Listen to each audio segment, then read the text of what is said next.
보겠습니다. 사도행전 7장 55절의 말씀입니다.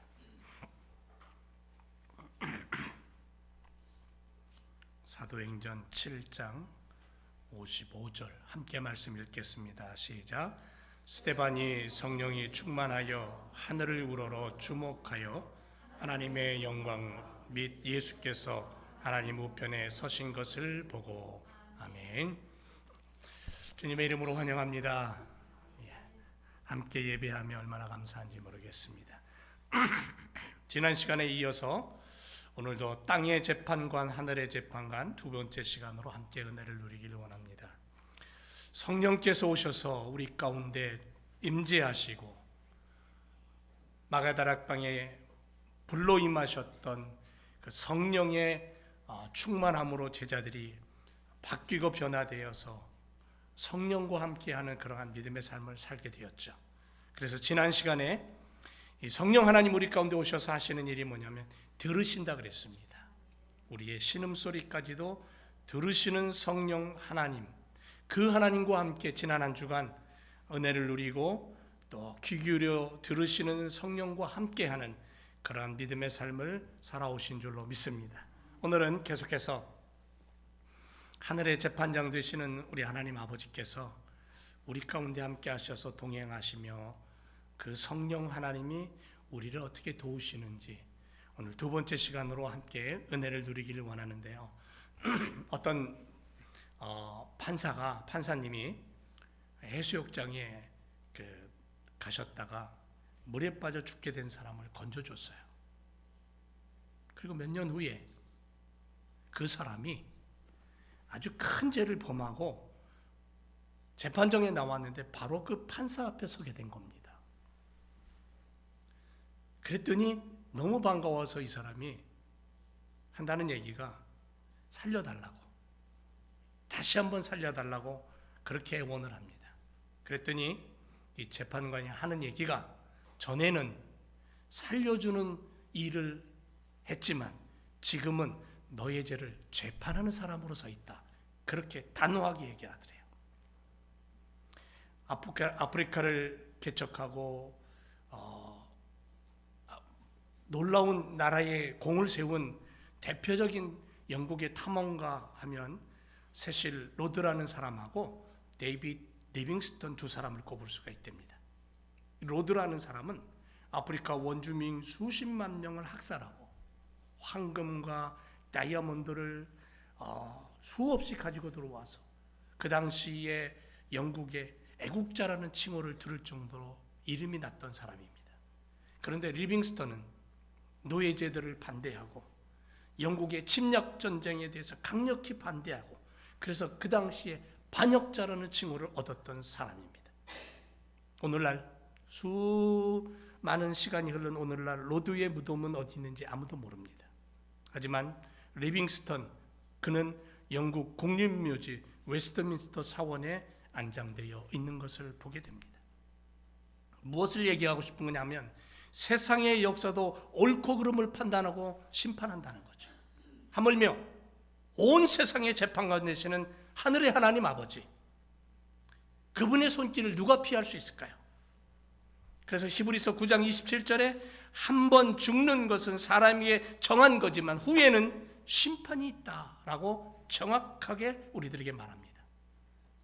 사람은 죽음이 기다리고 있는 삶을 살고 있고요, 죽은 후에는 반드시 하나님 앞에 서서 심판을 받게 된다는 것을 기억해야 됩니다. 그런데 골고다에서 예수님이 지신 십자가로 구원 얻고 부활의 승리로 살아갈 때에 우리는 심판이 아니라 천국이 주어지는 그러한 삶, 그러나 그렇지 않으면 지옥이 기다리고 있다는 것을 성경은 우리에게 정확하게 얘기합니다. 그래서 예수님이 하늘로 가신 이후에 우리에게 성령을 보내주시면서 그 성령이 우리와 함께 우리를 도우시면서 살아가면서 우리에게 하시는 일이 뭐냐면 들으시는 하나님의 일을 하시고, 오늘 두 번째는 건져주신다고 그랬습니다. 건져주시는 일, 들으실 뿐 아니라 건지시는 성령 하나님이다. 여러분, 나의 삶 속에 함께 하시는 보혜사 성령 하나님은 나를 건지시는 분이에요. 오늘도 내일도 날마다 건지셔요. 비참하게 돌에 맞아 죽어가는 스데반 집사를 바라보던 주님은 보좌에서 일어나십니다. 땅의 재판관들의 불의함을 보시면서 그들로 인하여 믿음의 한 사람의 영혼마저도 어둠 속으로 빠져들을까 봐 예수님은 앉아 계시지 아니하고 일어서셔서 스데반을 두 팔을 벌리고 그를 맞이하는, 그를 받아주는 그러한 놀라운 모습을 스데반 집사는 돌에 맞아 죽으면서도 영안이 열려서 그 광경을, 하늘의 광경을 봅니다.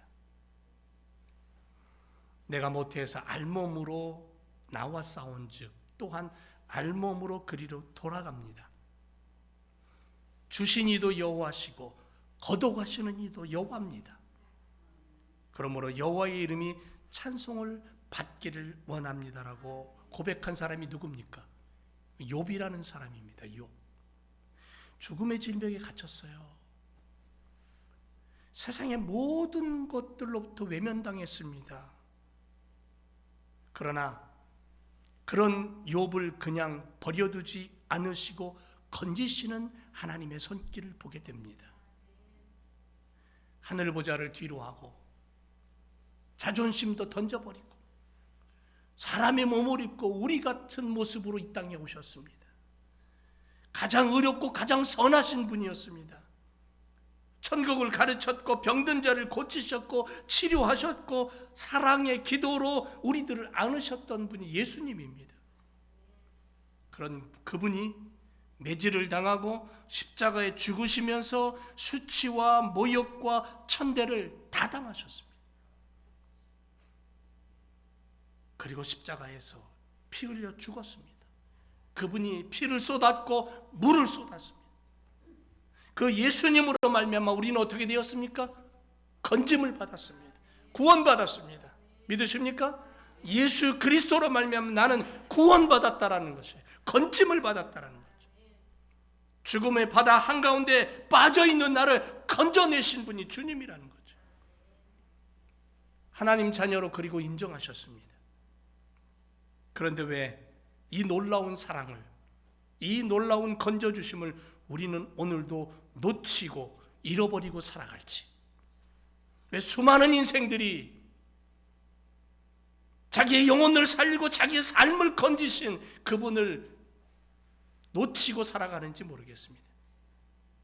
구원의 은혜에 대한 감사가 어디로 도망가 버렸는지 우리는 시간 한번 좀 우리 자신을 들여다보기를 원합니다. 예수님은 우리의 죄를 위해서 십자가에 피 흘려 죽으시고 부활하셔서 누구든지 저를 믿으면, 누구든지 예수를 믿으면 멸망치 않고 영생 얻는다고 말씀했습니다. 그러나 예수님이 처음 오셔서 우리를 건지시는 분으로 사셨지만 이제 만약에 그분이 다시 오신다면, 재림하신다면 그분은 건지시는 분으로 오는 게 아니라 심판주로 오십니다. 세상을 심판할 권력과 능력을 가지고 오십니다. 요한복음 3장 18절에 저를 믿는 자는 심판을 받지 아니하지만 믿지 아니하는 자는 하나님의 독생자의 이름을 믿지 아니함으로 벌써 심판을 받았다, 그렇게 선포합니다. 보세요. 핍박자였던 사울을 불러서 바울 되게 하십니다. 이방인의 선교사로 사용하시고 바울에게 성령의 불을 내리시고 그 성령 하나님과 함께 놀라운 복음의 역사를 이루어냈던 일꾼으로 살았습니다. 여러분, 사울을 건져내셔서 바울로 살게 하셨어요. 그래서 바울은 오직 부르심에 합당한 삶을 살기 위해 뭐라고 고백하냐면 나는 날마다 죽는다라고 고백하며 하늘의 능력을 바라보고 성령의 불을 끌어안고 살았던 사람이에요. 죄악에서 건져주심의 은혜가 얼마나 놀라운가를 기억하며 살았다는 거죠. 다윗은 자기 자신이 본래 아무런 힘과 능력과 신분도 없었고 가진 것도 없었던 무일푼 인생임을 알았어요. 하지만 하나님께서 그를 높여주셨습니다. 많은 소유를 주셨습니다. 많은 힘을 주셨습니다. 그래서 너는 늘 감사하는 삶을 살았던 다윗입니다. 죽음의 구덩이에서, 절망의 미로에서 건지시는 하나님의 그 진심으로, 하나님의 손길을 진심으로 바라보면서 하나님의 구원의 손길을 노래하는 인생으로 살았어요. 오늘 우리도 이런 인생을 살아야 될 줄로 믿습니다. 어떤 상황 속에서도 잃어버리지 말아야 할 것은 건져주심에 대한 감사예요. 나를 건져주심에 대한 그 은혜. 시편 69편 1절에 하나님이여 나를 구원하소서. 물들이 내 영혼까지 흘러들어왔습니다.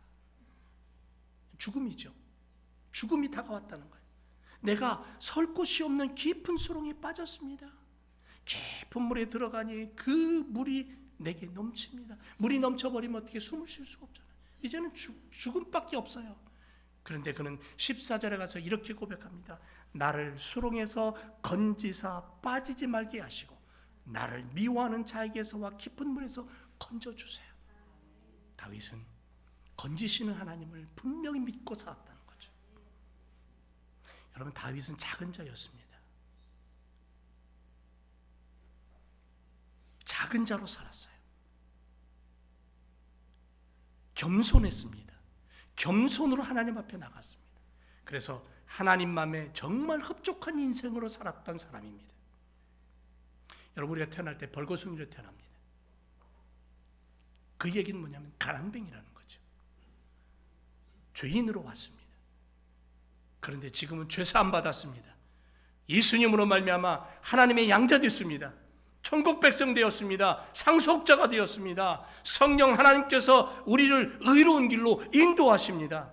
그래서 지금은 그 누구보다 가장 좋은 선물인 성령을 받아 누리며 사는 하나님의 백성이 되었고, 복음을 가진 자가 되었고, 구원받은 자가 되었고, 하나님 나라를 이어받을 상속자로 살아가는 거죠.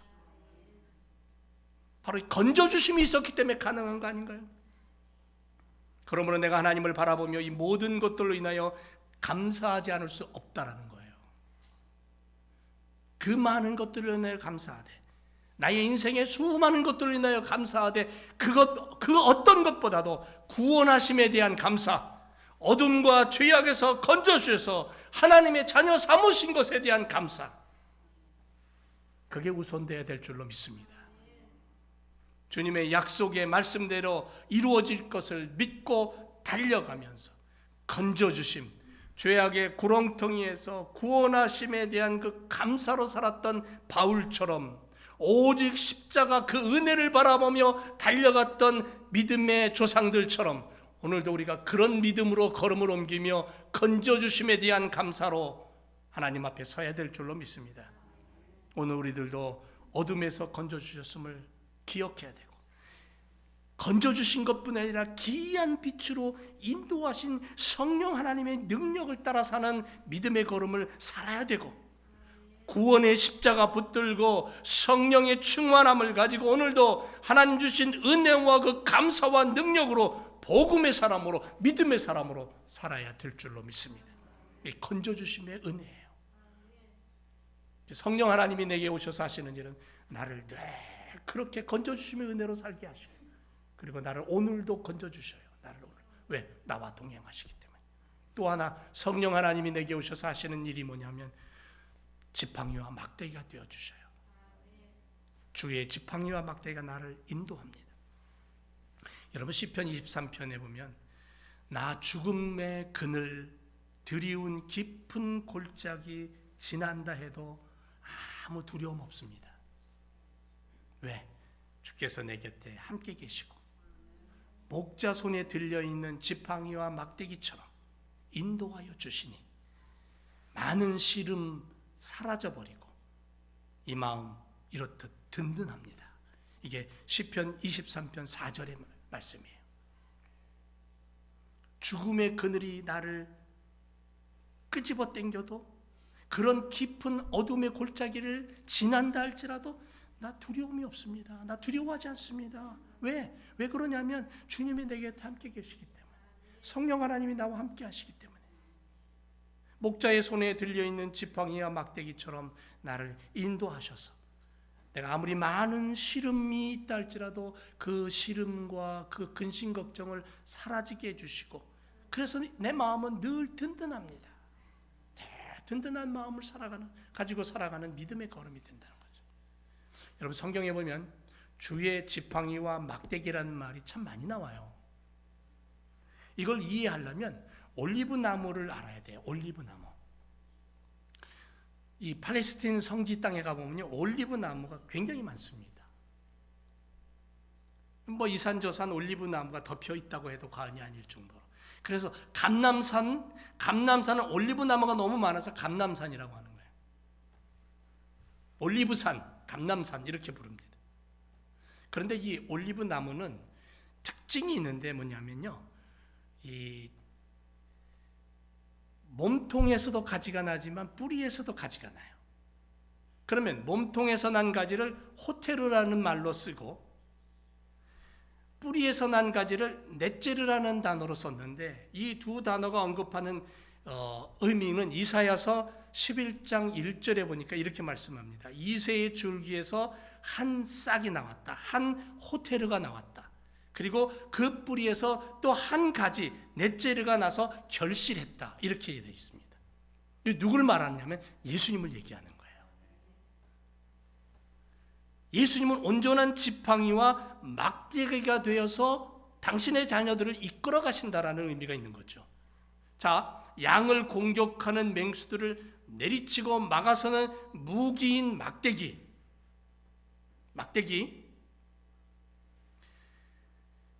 양을 바른 길로 인도하기 위해서 쓰이는 용도. 시편에 보니까 지팡이와 막대기가 나를 안위한다. 하나님은 평상시에 인자하고 세심한 손길로 위급할 때는 권능과 큰 능력으로 인도하시는 사랑의 주님이라는 거죠. 모세와 아론은 지팡이로 이적을 행합니다.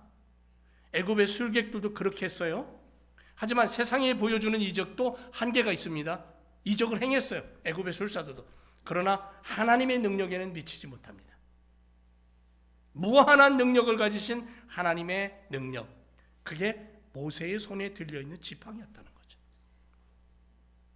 하나님의 사자는 어브라에서 손에 잡은 지팡이 끝을 내밀어 불이 반석에서 나오게 해서 기드온으로 하여금 소명의 표징을 주십니다. 사사기에 보면 엘리사의 지팡이는 병을 고치는 능력이 나타납니다. 다윗이 왜 하늘의 하나님을 바라보며 의지했을까요? 그 어려운 상황 속에서도, 왕이 되기 전에 그 많은 고난과 역경 속에서도 왜 다윗이 늘 하늘의 하나님을 바라보며 의지하며 그 하나님 앞을 찬양했을까요? 어째서 그 고난의 시간 속에서도 하나님을 온전히 찬양하며 감사할 수 있었을까? 그 이유는 단 하나입니다. 늘 주의 지팡이와 막대기가 자기를 보호하고 인도하고 함께한다라는 그 믿음이 있었기 때문에 그래요. 힘들 때면 그 지팡이는 우리가 의지할 도구가 되죠. 위기를 만날 때면 그 지팡이는 우리의 지혜가 됩니다. 힘이 됩니다. 우리의 자녀들의 삶 속에 주님이 지팡이 되어서 동행할 때에 불의한 세력이 다가와도 능히 그 지팡이는 우리의 자녀들의 무기가 될 거예요. 힘이 될 거예요. 하나님이 우리들에게 주시는 우리 지팡이를 받아 누려야 돼요. 그 지팡이 의지해야 돼요. 여러분, 지팡이 있으세요?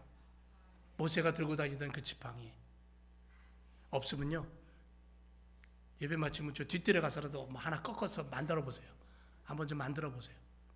그렇다고 사과나무, 배나무 꺾지 말고, 뭔 얘기냐면요, 성령 받으라는 거예요.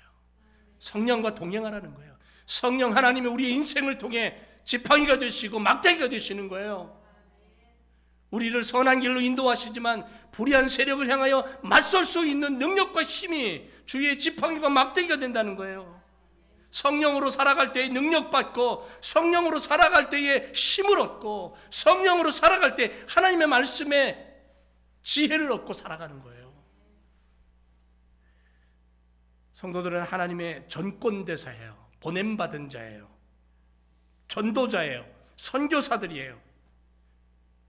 태국으로 저 버마로, 인도로, 모슬렘 땅으로 나간 사람만 선교사가 아니라 지금 여기 있는 우리들도 선교사라는 거예요. 왜? 나의 삶 속에 수많은 사람을 만나고 수많은 민족을 만나잖아요. 수많은 언어권을 만나잖아요. 그들에게 복음을 전해야 되는 거죠. 그러므로 우리가 이 땅을 살아갈 때에 주의 지팡이 짚고 살아가시기를 주의 이름으로 축원을 드립니다. 지팡이가 나의 힘이 될 줄로 믿습니다. 사랑하는 성도 여러분, 땅의 힘을 바라보지 마세요. 땅의 힘을 의지하지 마세요. 하늘을 우러러 하나님의 권능과 인자하심과 온 우주 만물을 다 창조하시고 그 권한을 가진 하늘의 재판관이신 성삼위일체 하나님을 바라보며 사는 우리가 되어야 될 줄로 믿습니다. 스데반이 죽음의 순간에 하늘 우러러 그분을 바라보면서 구원을 얻고 생명을 얻었던 것처럼 하늘의 재판관 되시는 그분의 힘을 의지할 때에 우리는 이 땅에서 새로운 능력으로 믿음으로 살아가게 될 줄로 믿습니다.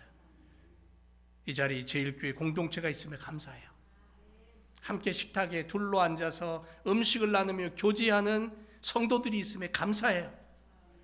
하지만 우리가 한 가지 분명히 기억해야 될 것은 스데반 집사님처럼 마지막 순간에도 내가 하늘을 우러러 복음의 사람으로, 믿음의 사람으로, 하늘의 권세를 의지하는 그러한 신앙의 사람으로 내가 오늘도 살아갈 수 있을까? 이 부분에 있어서 우리는 다시 한번 우리 마음을 다짐해야 될 줄로 믿습니다.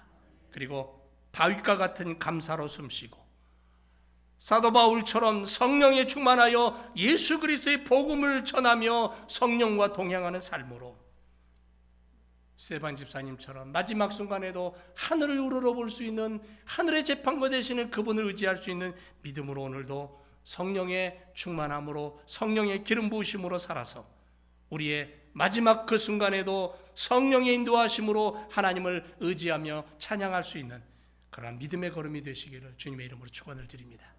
기도하겠습니다.